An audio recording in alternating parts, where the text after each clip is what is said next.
koutou, ko Natalie Jump tōku ingoa, kei te noho au ki te whanganui atara, ko te kareti o tawa aho I mahi ana. Hi everyone, I am Natalie Jump. Welcome, I'm a secondary school teacher here in Wellington, and as of tomorrow I am a teacher at Tawa College, which is very exciting. I'm also a council member for TENS New Zealand, so that's what I'm doing here today. Before we get started, I'm just going to do a karakia to start us off and to bring us all together, and then I'll run you through what we're going to be doing today. So, Mauri ora kia a mātou, arahina mātou kia a mātou mahi. Kimi hia he huarahi mō te kaupapa o mātauranga o Hangarau. Awhina atu, awhina mai. Te pau e here nei I a mātou. Hui e, tai ki e. Great, awesome. Thank you very much. So I'll just give you a quick outline of how we're going to run things. Firstly, I'll do introductions, then we are going to have the presentation from Liz. Following that, we'll have a few questions in kōrero, and then any questions that you guys put through in the Q&A, we'll kind of discuss those and bring those up. So feel free to put your questions through at any time, and we'll just monitor them and raise them. And like Holly has said, we will be putting this on our YouTube early next week for you to go back to or share with your colleagues. Sweet, so as you're probably aware, we are here to discuss the topic of Te Mātaiaho curriculum and the NCEA big picture with Liz Reinsfield. She has a lot of experience in teaching and education and technology area, and I actually met her first myself when she was my lecturer at Waikato University. So it is great to see you again, Liz, and I'm really looking forward to our kōrero today. So I will hand over to you. Thanks, Natalie. Okay, so I'm in Wellington currently, everybody, and I'm waiting to get into a room. So what I'll do is I'll probably do my presentation, then hopefully the room will be free, and I'll just sneak in between times, and Natalie can kind of facilitate whilst that happens. So I will just share my screen. We have practiced, so it should be good.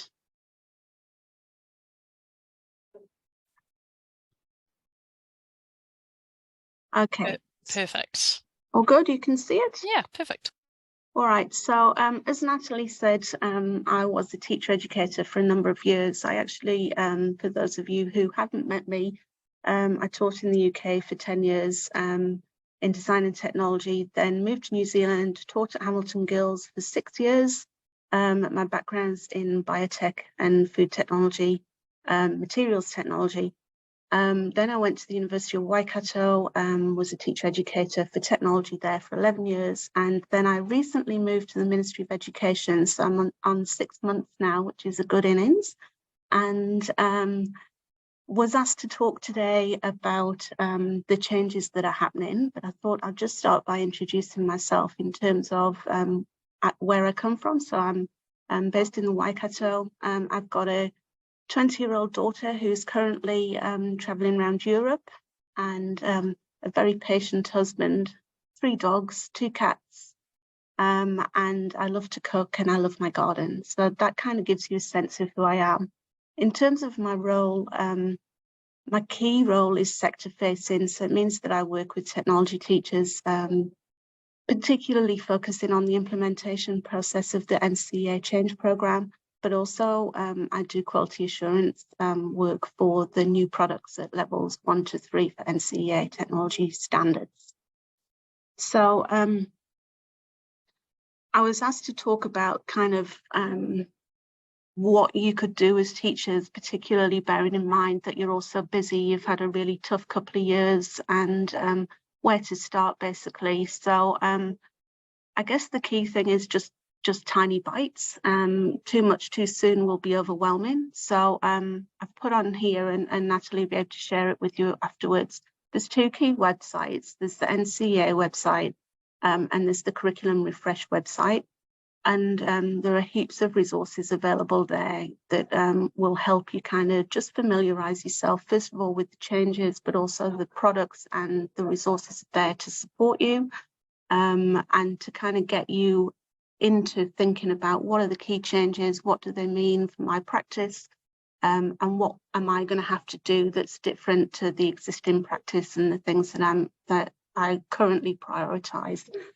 But probably one of the key things is that it's about learning first. And I think all of us as secondary teachers often go straight to the standards, because we know that by going straight to the standards, we're going to give the best opportunity for our students in terms of success. But the new NCEA products particularly have been designed to structure learning in such a way that the learning and the assessment evidence should fall out of that learning. So the key thing probably is to get your head around the changes, and I'll go to those. Probably the most important changes is that really explicit focus on mana oriti mutu Mātauranga Māori and equity for Māori learners. So there's I'll talk a little bit about the things that you can do to support that change. And I know that a lot of people are already doing work around culturally responsive practice, things like that, but there are some quite explicit changes you can make to your practice that will mean that change will be eased as the new standards come in. You'll be aware that there are fewer larger standards being developed to try and take workload issues off teachers, to try and make things a little bit more consistent.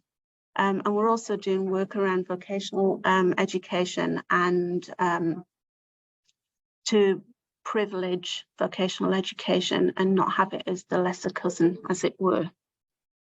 So for those of you that aren't familiar with the new standards and the new subjects, at NCEA level 1, we've got 3 subjects. We've got digital technologies, design and visual communication, and then materials and processing technologies are together.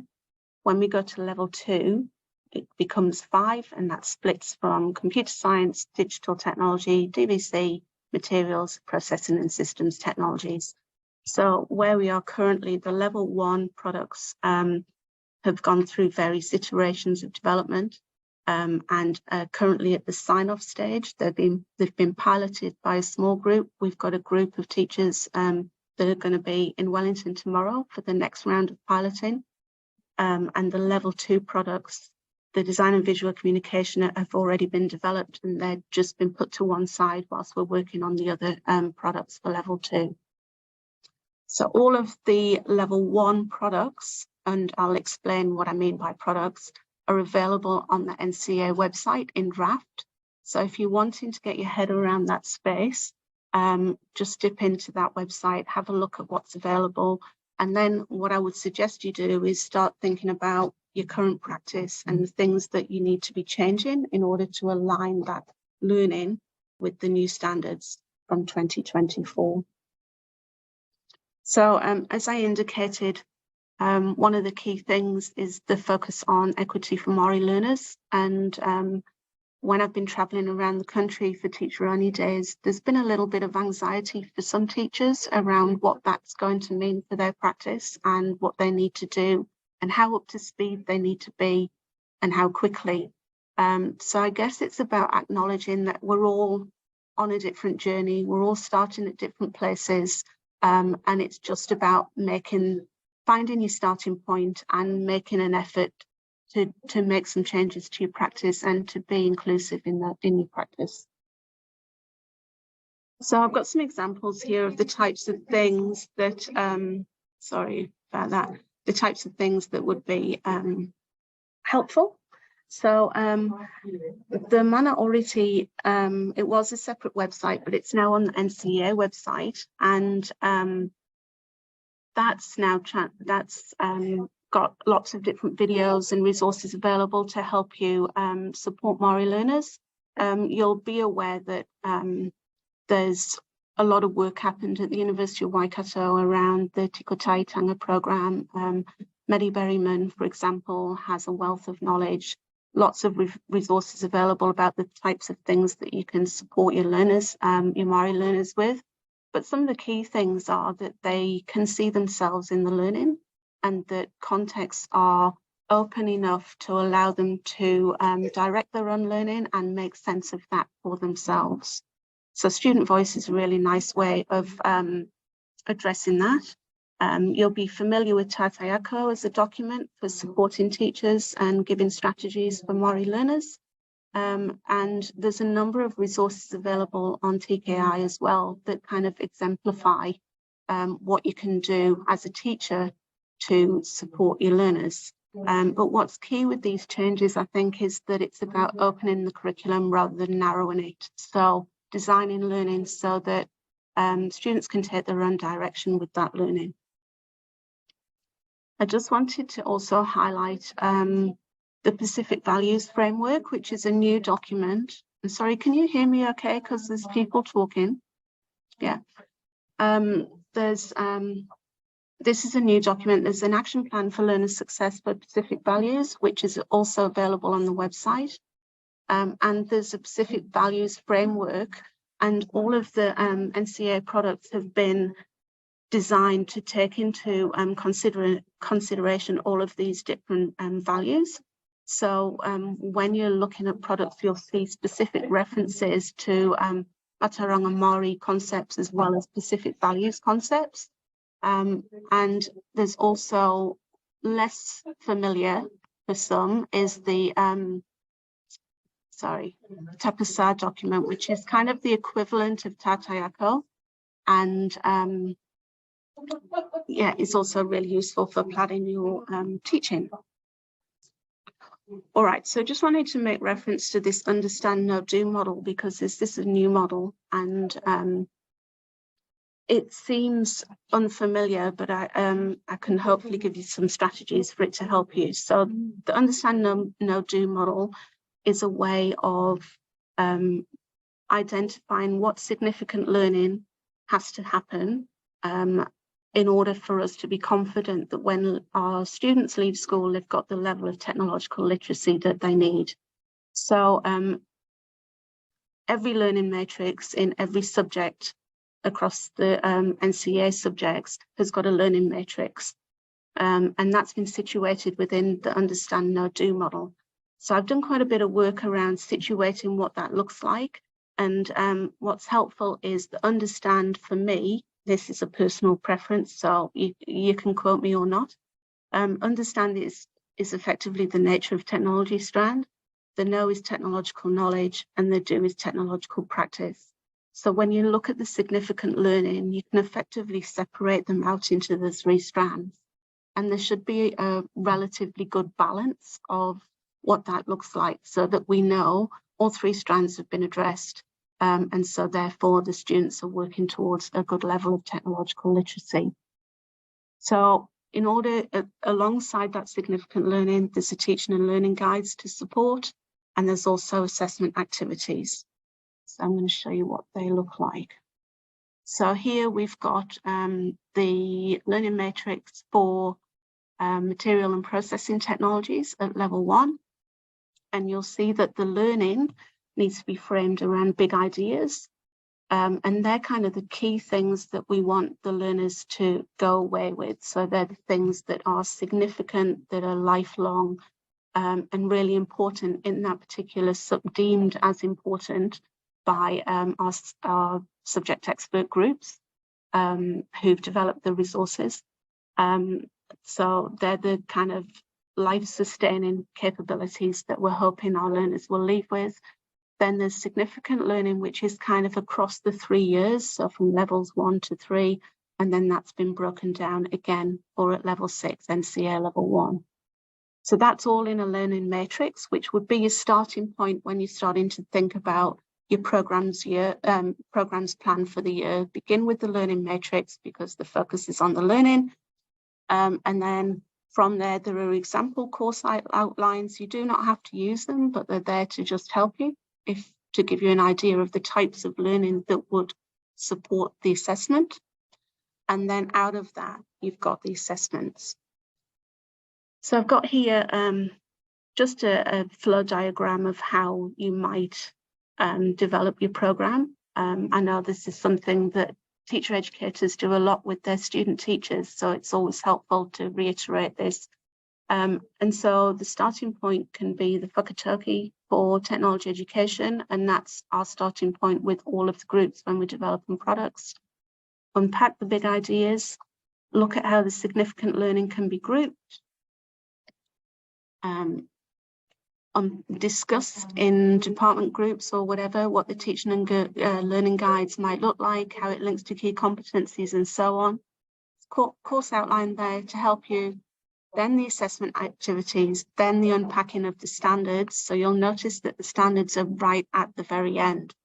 And that's because we really want to reiterate that the focus is on the learning and not the standards. And that is pretty much it. I can go back to my first slide, which kind of situates all of the changes, but I think probably there'll be some questions. Can I just check and see if this room's free? Give me 1 second, Natalie. Go for it, Liz. Thanks. Just while we're waiting for Liz, if you do have any questions, or even if you've got an experience that you've had with anything that you've done in your schools or in your workplaces with the change program, because I find that sometimes you don't really have questions until you've sort of talked about things and kind of thought, oh, actually that might be good to share, or something that might be helpful for other people. So if you have got something that you'd like to ask or that you'd like to share, feel free to pop that into the Q&A. We're hungry for questions.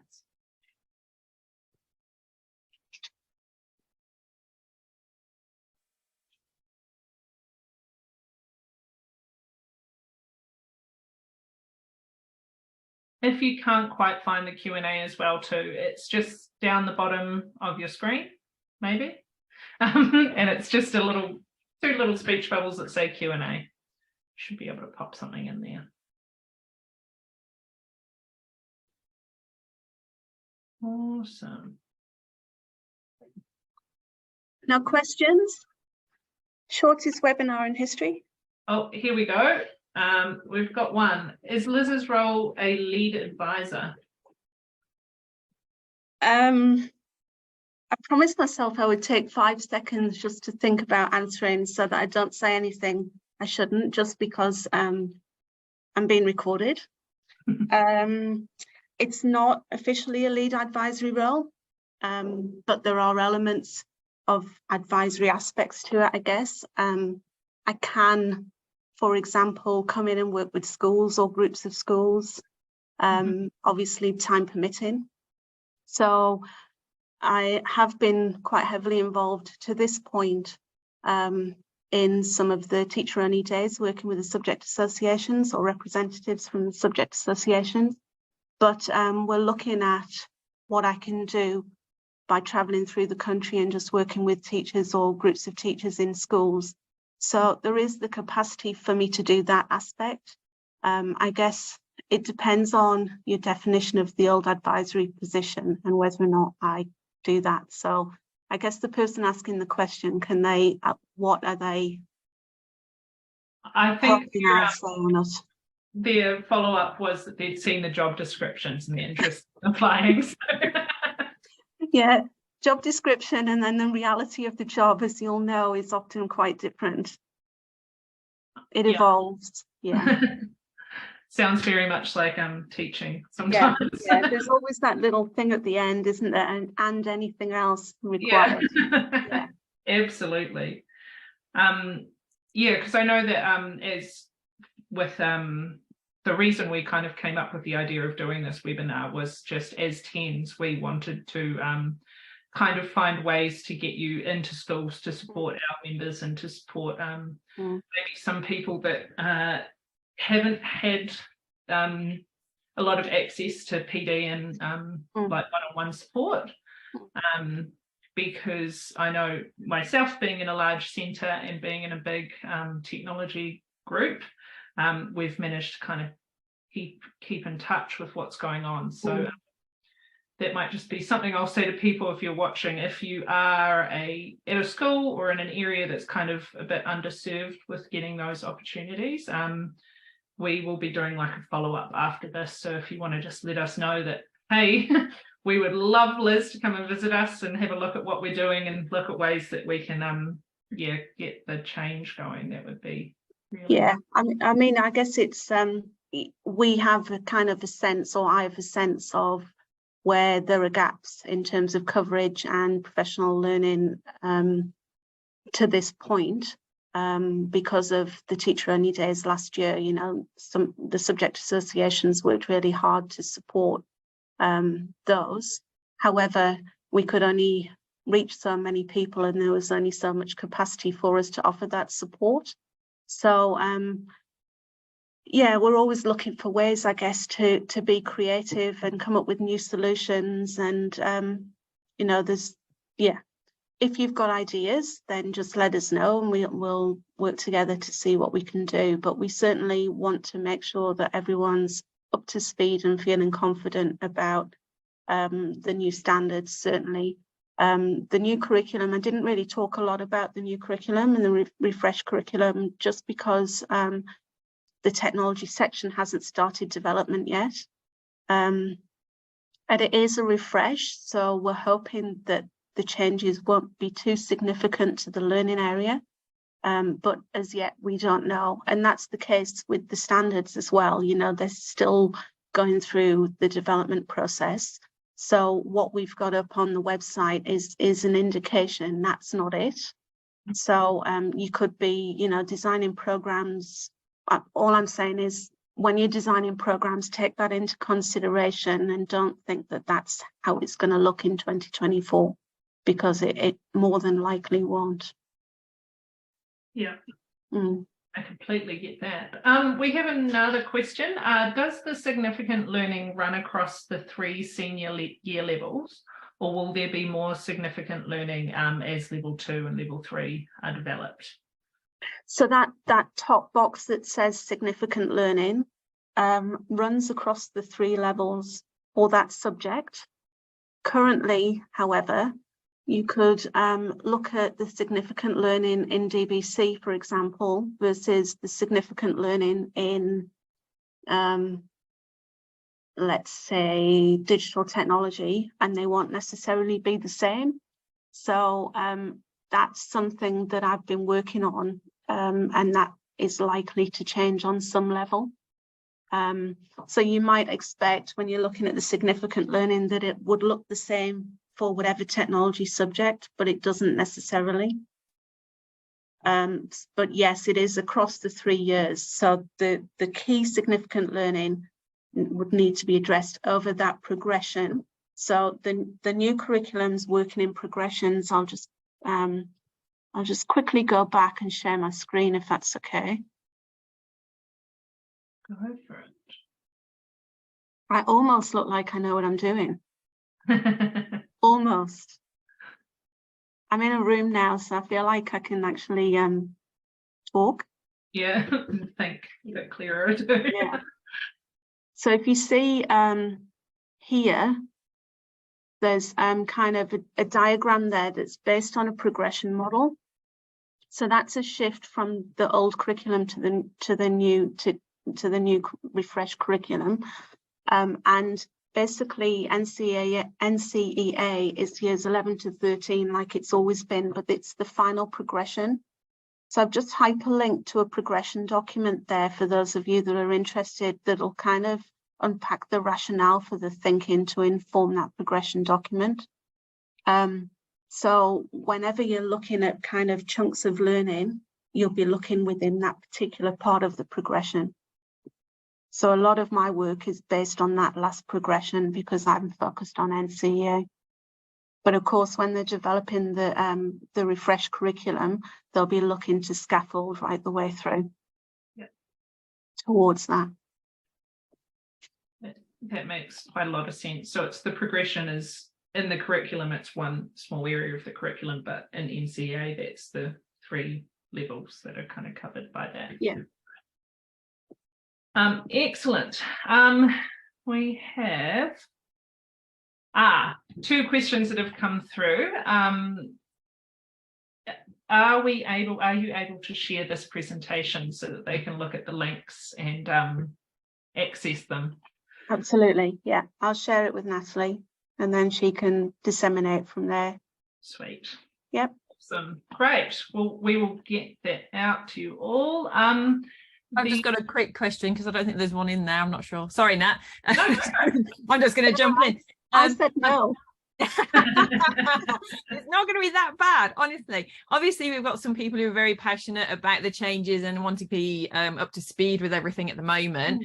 As significant changes may occur or as the piloting goes on throughout this year, would we be able as TENS to obviously set up some more webinars with you to come up with some more of the updates to actually help and support people? Are you able to help to support with that? Possibly. To be honest, I'm not.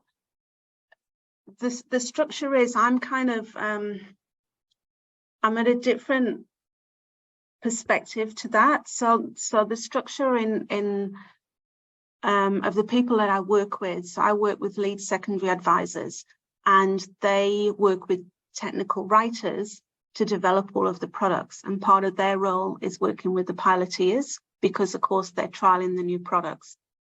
So whilst we've got people coming for piloting training tomorrow, and I'll be there, I'm not heavily involved in that. So yes, I could facilitate updates and I could help you make connections with people who might be able to do presentations for you, but it's not probably something that I'd be that informed about. I just kind of get it at the end. I get the information at the end. See what I mean, Sarah? So yeah. Maybe at the end, yes, definitely, in terms of how that's informed the sign off of the products. But yeah, that's not very helpful, really, is it?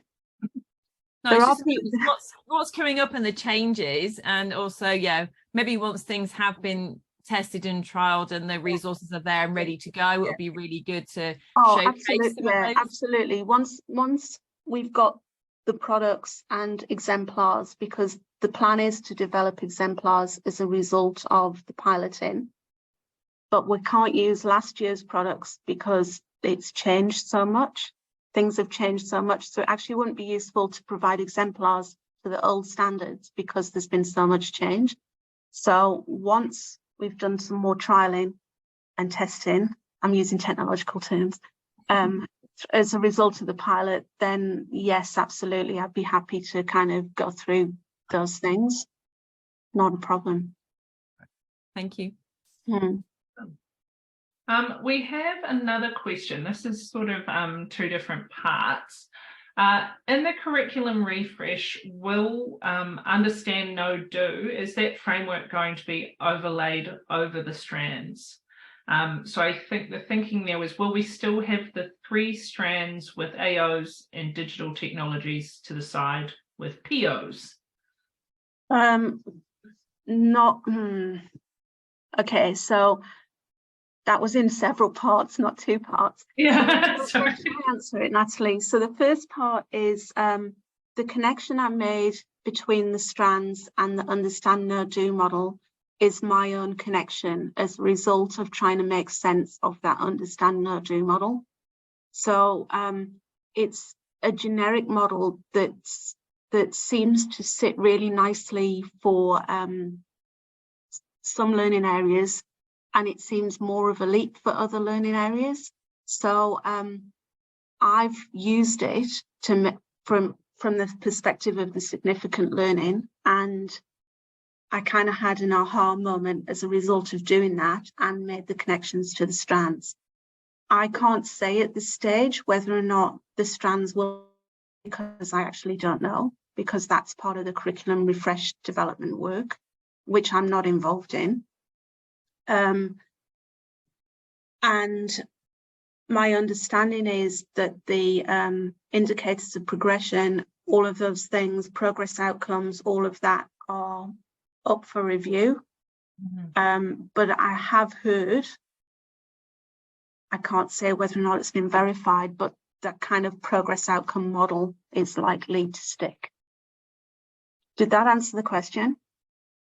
I believe it did, but I haven't heard another follow-up to that. So if you wrote that question, you want to, and it wasn't answered, please let us know. And just in case attendees would like to know, TENS is quite involved with the technology curriculum refresh, because 3 of the council members have been named as the critical friends.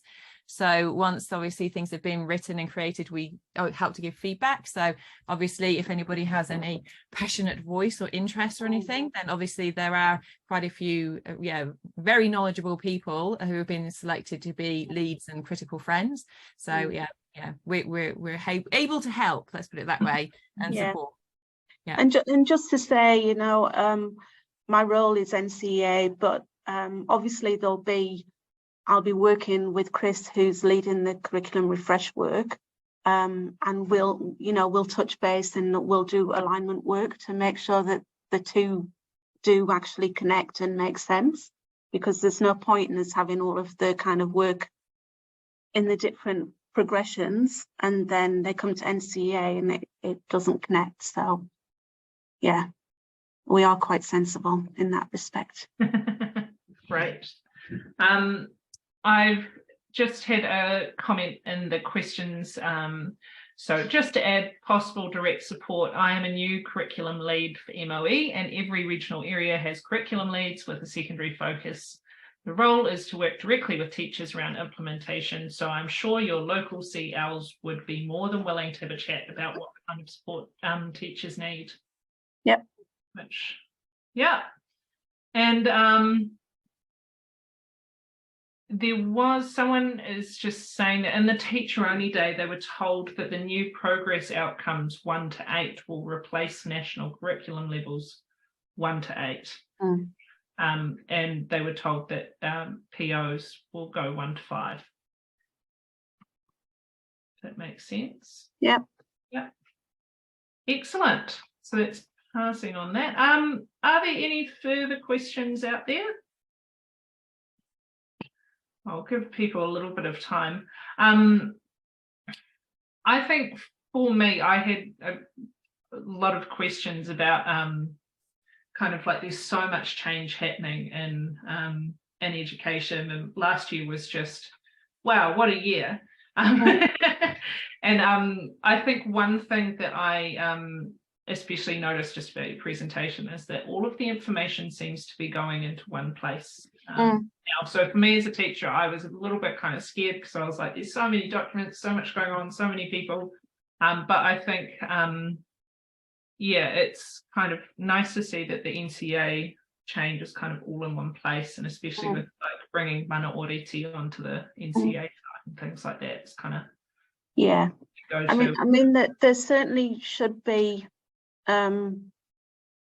significant resources to support, you know, the changes and to support teachers in the changes. In terms of available resources online, there's heaps there. However, I recognise that for a number of teachers, it's often really helpful to work together, collaborate, and to kind of unpack those in terms of what that looks like in their school context for them and their learners.